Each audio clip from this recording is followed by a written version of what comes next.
யோவான் எழுதின சுவிசேஷம் 19ஆம் அதிகாரம். அப்பொழுது பிலாத்து இயேசுவை பிடித்து வாரினால் அடிப்பித்தான். போர்ச்சேவகர் முள்ளுகளினால் ஒரு முடியை பின்னி அவர் சிரசின் மேல் வைத்து சிவப்பான ஒரு அங்கியை அவருக்கு உடுத்தி, யூதருடைய ராஜாவே வாழ்க என்று சொல்லி அவரை கையினால் அடித்தார்கள்.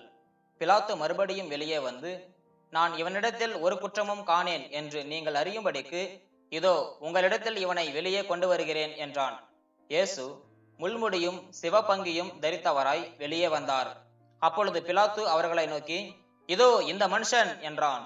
பிரதான ஆசாரியரும் சேவகரும் அவரை கண்டபோது, சிலுவையில் அறையும், சிலுவையில் அறையும் என்று சத்தமிட்டார்கள். அதற்கு பிலாத்து, நீங்களே இவனை கொண்டு போய் சிலுவையில் அறையுங்கள், நான் இவனிடத்தில் ஒரு குற்றமும் காணேன் என்றான். யூதர்கள் அவனுக்கு பிரதியுத்தரமாக, எங்களுக்கு ஒரு நியாயப்பிரமாணம் உண்டு, இவன் தன்னை தேவனுடைய குமாரன் என்று சொன்னபடியினால் அந்த நியாயப்பிரமாணத்தின்படியே இவன் சாக வேண்டும் என்றார்கள். பிலாத்து இந்த வார்த்தையை கேட்ட பொழுது அதிகமாய் பயந்து மறுபடியும் அரமனைக்குள்ளே போய் இயேசுவை நோக்கி, நீ எங்கே இருந்து வந்தவன் என்றான். அதற்கு இயேசு மாறுத்தரம் ஒன்றும் சொல்லவில்லை. அப்பொழுது பிலாத்து, நீ என்னோட பேசுகிறதில்லையா? உன்னை சிலுவையில் அறைய எனக்கு அதிகாரம் உண்டென்றும் உன்னை விடுதலை பண்ண எனக்கு அதிகாரம் உண்டென்றும் உனக்கு தெரியாதா என்றான். இயேசு பிரதியுத்தரமாக, பரத்திலிருந்து உமக்கு கொடுக்கப்படாதிருந்தால் என்மேல் உமக்கு ஒரு அதிகாரமும் இராது. ஆனபடியினாலே என்னை உம்மிடத்திற்கு ஒப்பு கொடுத்தவனுக்கு அதிக பாவம் உண்டு என்றார். அது முதல் பிலாத்து அவரை விடுதலை பண்ண வகை தேடினான். யூதர்கள் அவனை நோக்கி, இவனை விடுதலை பண்ணினால் நீர் ராயனுக்கு சிநேகிதன் அல்ல, தன்னை ராஜா வென்கிறவன் எவனோ அவன் ராயனுக்கு விரோதி என்று சத்தமிட்டார்கள். பிலாத்து இந்த வார்த்தையை கேட்ட பொழுது இயேசுவை வெளியே அழைத்து வந்து தளவரிசைப்படுத்தின மேடை என்றும் எபிரேயு பாஷையிலே கபத்தா என்றும் சொல்லப்பட்ட இடத்திலே நியாயாசனத்தின் மேல் உட்கார்ந்தான். அந்த நாள் பஸ்காவுக்கு ஆயத்த நாளும் ஏறக்குறைய 6 மணி நேரமுமாயிருந்தது. அப்பொழுது அவன் யூதர்களை நோக்கி, இதோ உங்கள் ராஜா என்றான். அவர்கள், இவனை அகற்றும், அகற்றும், சிலுவையில் அறையும் என்று சத்தமிட்டார்கள். அதற்கு பிலாத்து, உங்கள் ராஜாவை நான் சிலுவையில் அறையலாமா என்றான். பிரதான ஆசாரியர் பிரதியுத்தரமாக, ராயனே அல்லாமல் எங்களுக்கு வேறே ராஜா இல்லை என்றார்கள். அப்பொழுது அவரை சிலுவையில் அறையும்படிக்கு அவர்களிடத்தில் ஒப்பு கொடுத்தான். அவர்கள் இயேசுவை பிடித்து கொண்டு போனார்கள். அவர் தம்முடைய சிலுவையை சுமந்து கொண்டு எபிரேயு பாஷையிலே கொல்கொதா என்று சொல்லப்படும் கபாலஸ்தலம் என்கிற இடத்திற்கு புறப்பட்டு போனார். அங்கே அவரை சிலுவையில் அறைந்தார்கள். அவரோட கூட வேறு 2 பேரை 2 பக்கங்களிலும் இயேசுவை நடுவிலுமாக சிலுவைகளில் அறைந்தார்கள். பிலாத்து ஒரு மேல் விலாசத்தை எழுதி சிலுவையின் மேல் போடுவித்தான். அதில் நசரேயனாகிய இயேசு யூதருடைய ராஜா என்று எழுதியிருந்தது.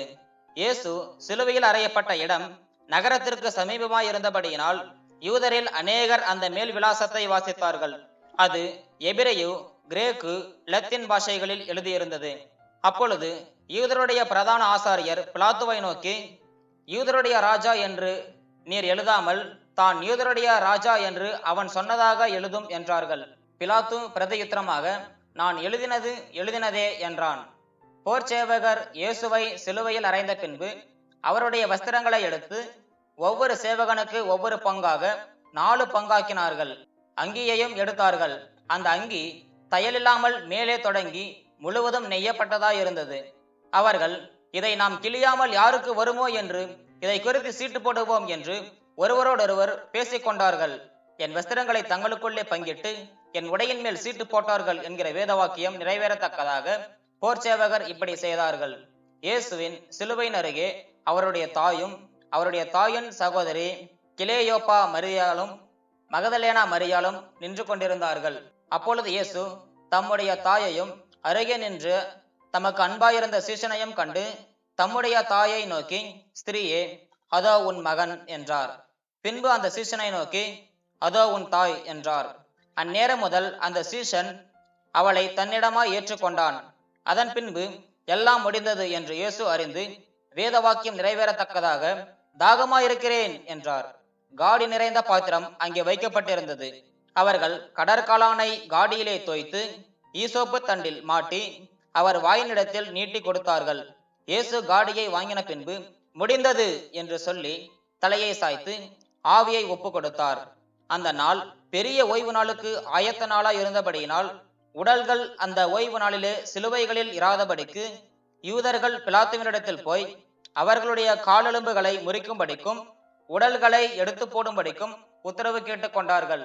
அந்தபடி போர்ச்சேவகர் வந்து அவருடனே கூட சிலுவையில் அறையப்பட்ட முந்தினவனுடைய காலெலும்புகளையும் மற்றவனுடைய காலெலும்புகளையும் முறித்தார்கள். அவர்கள் இயேசுவினிடத்தில் வந்து அவர் மரித்திருக்கிறதை கண்டு அவருடைய காலெலும்புகளை முறிக்கவில்லை. ஆயிலும் போர்ச்சேவகரில் ஒருவன் ஈட்டியினாலே அவருடைய விலாவில் குத்தினான். உடனே இரத்தமும் தண்ணீரும் புறப்பட்டது. அதை கண்டவன் சாட்சி கொடுக்கிறான். அவனுடைய சாட்சி மெய்யா இருக்கிறது. நீங்கள் விசுவாசிக்கும்படி தான் சொல்லுகிறது மெய்யென்று அவன் அறிந்திருக்கிறான். அவருடைய எலும்புகளில் ஒன்றும் முறிக்கப்படுவதில்லை என்கிற வேத வாக்கியம் நிறைவேறும்படி இவைகள் நடந்தது. அல்லாமலும் தாங்கள் குத்தினவரை நோக்கி பார்ப்பார்கள் என்று வேறொரு வேத வாக்கியம் சொல்லுகிறது. இவைகளுக்கு பின்பு அரிமத்தியா ஊரானும் யூதருக்கு பயந்ததினால் இயேசுவுக்கு அந்தரங்க சீஷனுமாகிய யோசேப்பு இயேசுவின் சரீரத்தை எடுத்துக்கொண்டு போகும்படி பிலாத்துவினிடத்தில் உத்தரவு கேட்டான். பிலாத்து உத்தரவு கொடுத்தான். ஆகையால் அவன் வந்து இயேசுவின் சரீரத்தை எடுத்துக்கொண்டு போனான்.